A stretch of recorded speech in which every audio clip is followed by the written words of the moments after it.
Everyone welcome back to the channel. क्या हाल है भाई आप सभी के? एकदम से बढ़िया शानदार है। तो कैसे है जावा जो मस्त गया रे एग्जाम अकाउंटेंसी का? फालतू का टेंशन ले रहे बेकार का। सर क्या क्वेश्चन आया था, एकदम खतरनाक भयंकर क्वेश्चन। आ जाओ तो आंसर मिलाओ फटाफट, ठीक है? कमेंट बॉक्स में बताओ कितना सही किए हो। आ जाओ। Question number 1, the meaning of book keeping is recording business transaction in the books of account. One का सी। सेकेंड का क्वेश्चन मैं समझाऊंगा नहीं, बस आंसर बता रहा हूँ। All of the following are function except posting. Question number third, which is a not a fixed asset. कौन सा फिक्स्ड एसेट नहीं है? प्रीपेड, क्योंकि प्रीपेड करेंट एसेट होता है। Question number four, current liability is credited. Debenture, long term loan, ये सब non current liability होता है। Five, the meaning of concept of going concern is continuity of business. Very good very good very good. Six, accounting principle are generally based on practicability. ओहो, accounting standard is a policy document. चलो। Eight, accounting standard ensure financial statement to be reliable, credible, consistent. All of this, तो all of this ठीक है, क्योंकि उसको देख करके हम लोग बनाएंगे। First step in accounting process is identification of transactions. 10 देखो, cash basis of accounting is adopted by both A and B, यानी प्रॉफिट भी और नॉन प्रॉफिट भी। ठीक है। चलो, source of document use for cash sale is cash memo. बहुत भी कैश रिसीट करके आया, कैश रिसीट नहीं होगा, कैश मेमो सही आंसर है। 11 का option number A. 12, accounting equation is requited to, accounting equation is related to asset liability is capital, ये तो पता है, equal to L plus C होता है, यानी तीनों आएगा। चलो चलो चलो। 13, if owner's capital is 50,000, liability 30,000, तो लाइबिलिटी साइड में 80,000 हो गया, एसेट 70,000 है, तो करंट एसेट का वैल्यू कितना होगा? 10,000। Simple, 80 minus 70। 14, the stage of double entry system is the first stage. First stage क्या है डबल एंट्री सिस्टम का? Original record. ठीक है। चलो। 15, debit the receiver and credit the giver is applicable to personal account. 16, prepaid expenses account is, prepaid expenses real account होता है। ठीक है। चलो, very good. 17, goods worth ₹1,000 taken by proprietor for personal use should be credited to what?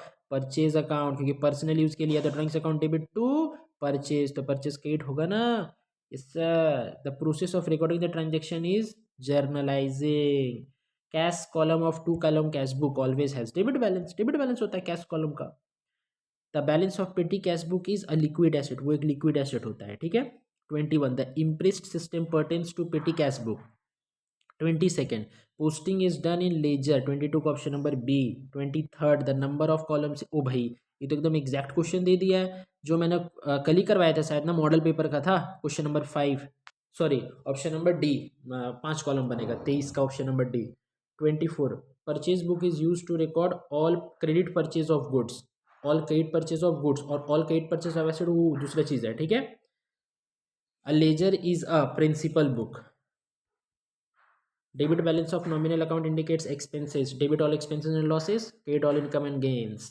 Bank reconciliation statement is prepared by none of them, क्योंकि bank reconciliation statement customer बनाता है और customer का तो ऑप्शन है नहीं। ठीक है, तो नन ऑफ देम होगा। 28, when balance as per cash book is given then which of the following item is deducted? Bank commission deduct हो जाएगा। ठीक है, अगर कैश बुक का बैलेंस दिया है तो, यानी डेबिट बैलेंस। ठीक है। आ जाओ आ जाओ आ जाओ। 29, suspense account is open for the purpose of balancing trial balance. Trial balance एक स्टेटमेंट होत रही भैया। 31, a businessman pays 1,000 as college fee for his sons. इसमें डेबिट क्या होगा? ड्राइंग्स। देखो एक्सपेंसेस तो डेबिट हो नहीं सकता है सर, और कैश सर आ नहीं रहा है, उल्टा जा रहा है, तो कैश भी तो होगा ही नहीं, तो option A. 32, debiting A's account instead of B's account, उसको कहते हैं error of omission. Under fixed instalment method amount of depreciation goes on, क्या गोज ऑन पता है? यहाँ पे मिल गया सबको गोज ऑन, तो कोई डिक्रीजिंग करके आया, कोई इंक्रीजिंग करके आया। सर गोज ऑन के साथ इंक्रीजिंग डिक्रीजिंग सर सूट करता है, बैठता है सर। अरे सूट करता है, वारे सूट करता है। ठीक है। विच of the following is depleted? कौन सा डिप्लीट होता है? Coal mines. गुडविल एमोटाइज होता है, लैंड और मशीनरी डेप्रिसिएटेड होता है, डिप्लीटेड नहीं होता है। Very good. 35 देखो क्या है, the residual value and useful life of an asset are calculated. Estimated नहीं होता है, कैलकुलेटेड। ठीक है। Reserves are created from, reserve किससे क्रिएट होता है? रिजर्व क्रिएट होता है कैपिटल से। कैपिटल प्रॉफिट से रिजर्व बनता है, तो कैपिटल से। ठीक है। Capital reserve are created from capital profit, ये तो ऑब्वियस सा बात है। ठीक है। 38 closing stock is appearing in trial balance. अगर ट्रायल बैलेंस के अंदर में दिया क्लोजिंग स्टॉक तो सिर्फ और सिर्फ वो बैलेंस शीट में दिखाएंगे एसेट साइड में, और अगर बाहर दिया रहता है एडजस्टमेंट में तो दोनों साइड दिखाते, ट्रेडिंग और बैलेंस शीट। फिर ऑप्शन नंबर डी सही होता। आ जाओ 39 outstanding expenses are that which will be paid, जो कि चुकाया जाएगा। 40 गुड्स गिवन एज सैंपल, उसको हम लोग परचेज में ऐड करेंगे क्योंकि परचेज मेरा खर्चा होता है, इसलिए परचेज को हम डेबिट करते हैं। और सैंपल दे रहे हैं तो मेरा एडवर्टाइजमेंट है, तो एडवर्टाइजमेंट भी तो खर्चा होता ही है, इसीलिए उसको ऐड करेंगे, will be added to purchase. ठीक है, तो मिला लो कितना सही हुआ है कितना गलत हुआ है, कमेंट बॉक्स में कमेंट करना। अब इसका वाला जो नेक्स्ट वाला वीडियो आएगा उसमें मैं बताऊंगा आप लोग को बिजनेस स्टडीज का आंसर की। तो चलिए मिलते हैं नेक्स्ट वीडियो में, till then bye bye, wish you all the very best for your exam, keep growing and keep learning. अभी मेरे चैनल को सब्सक्राइब नहीं किया, चैनल को सब्सक्राइब कर दो। कल आप लोग का इकोनॉमिक्स और ईटीपी का एग्जाम होने वाला, उसके लिए शानदार शानदार क्वेश्चन मैं लेके आऊंगा आप लोगों के लिए। तो बने रहिए मेरे चैनल में और दोस्तों को सारे दोस्तों तक शेयर कर दो वीडियो को।